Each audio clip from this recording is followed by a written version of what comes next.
প্রশান্ত মহাসাগরের আকাশে ধেয়ে আসছে একের পর এক দূরপাল্লার পারমাণবিক বোমারু বিমান।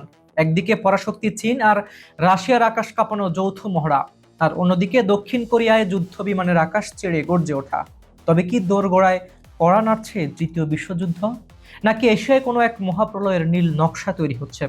পুরো বিশ্বকে থমকে দেওয়া এই পরিস্থিতির আড়ালে লুকিয়ে আছে এক রোমহর্ষক প্রযুক্তিগত যুদ্ধ। ঘটনাটা সাধারণ কোনো মহড়া নয়। প্রশান্ত উপসাগরীয় এবং মহাসাগরীয় অঞ্চলে চীন এবং রাশিয়া মিলে সম্পন্ন করলো তাদের 11তম যৌথ কৌশলগত বিমান টহল। জাপান সাগর, পূর্ব চীন সাগর এবং পশ্চিম প্রশান্ত মহাসাগরের বিস্তীর্ণ আকাশ জুড়ে চক্কর কাটছে দুই পরাশক্তির ভয়ঙ্কর সব বোমারু বিমান।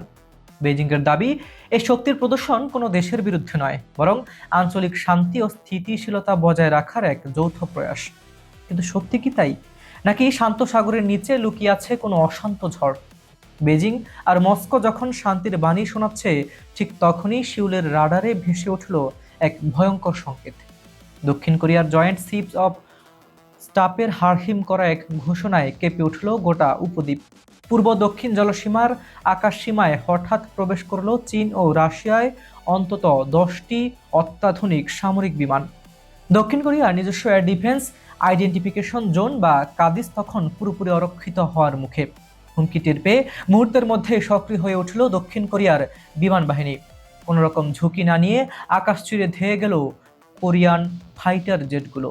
যদিও চীন ও রাশিয়ার বিমানগুলো খুব অল্প সময় সেখানে ছিল এবং মূল আকাশসীমা সরাসরি লঙ্ঘন করেনি, কিন্তু সিওলের এই পাল্টা গর্জন বেইজিং আর মস্কোকে এক চরম সতর্কবার্তা দিয়ে রাখলো। আঘাত আসলে প্রতিঘাত হবে নির্মম। তবে এই উত্তেজনা শুধু সাগরের আকাশেই সীমাবদ্ধ নেই, স্থলভাগেও জ্বলছে যুদ্ধের আগুন। ঠিক 25শে জুন কোরীয় যুদ্ধ শুরুর এই অভিশপ্ত বার্ষিকীতে গোটা বিশ্বকে চমকে দিলেন উত্তর কোরিয়ার একনায়ক কিম জং উন।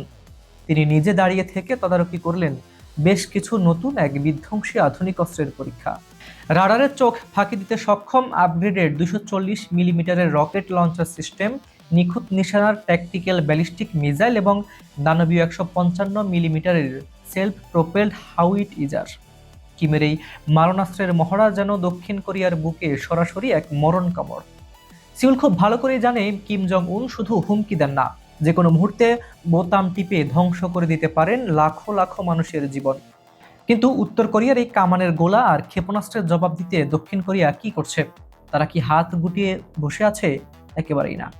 ইউক্রেন এবং মধ্যপ্রাচ্যের রক্তক্ষয়ী যুদ্ধ থেকে এক চরম শিক্ষা নিয়েছে সিউল। তারা বুঝে গেছে, আগামী দিনের যুদ্ধ আর বিশাল সেনাবাহিনী বা বড় ক্ষেপণাস্ত্রের নয়, আগামী দিনের যুদ্ধ হবে রোবোটিক্সের যুদ্ধ। আর তাই দক্ষিণ কোরিয়ার প্রতিরক্ষা মন্ত্রী আনুবু বাগ ঘোষণা করেছেন এক অবিশ্বাস্য ও ভয়ঙ্কর পরিকল্পনা। সিউল তৈরি করেছে 5 লাখ ড্রোন যোদ্ধা বা ড্রোন ওয়ারিয়র্সের এক সুবিশাল বাহিনী। হ্যাঁ, ঠিকই শুনছেন, 5 লাখ ড্রোন যোদ্ধা। এই মেগা প্ল্যানের অংশ হিসেবে 2026 সালের মধ্যেই দক্ষিণ কোরিয়া তাদের সেনাবাহিনী, নৌবাহিনী ও বিমান বাহিনীতে যুদ্ধ করতে যাচ্ছে নিজস্ব প্রযুক্তিতে তৈরি প্রায় 11,000 মারণাঘাতী ড্রোন। তবে এখানে রয়েছে এক চরম টুইস্ট। চরম নিরাপত্তা ঝুঁকির কারণে এই ড্রোনে চীনের তৈরি কোনো পার্টস বা যন্ত্রাংশ ব্যবহার করা হবে না। অর্থাৎ শত্রুর ড্রোন প্রযুক্তির ওপর বিন্দুমাত্র ভরসা রাখছে না সিউল।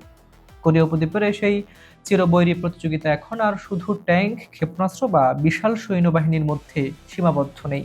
এটি এখন রূপ নিয়েছে এক চরম হাইটেক বা প্রযুক্তির মরণ খেলায়।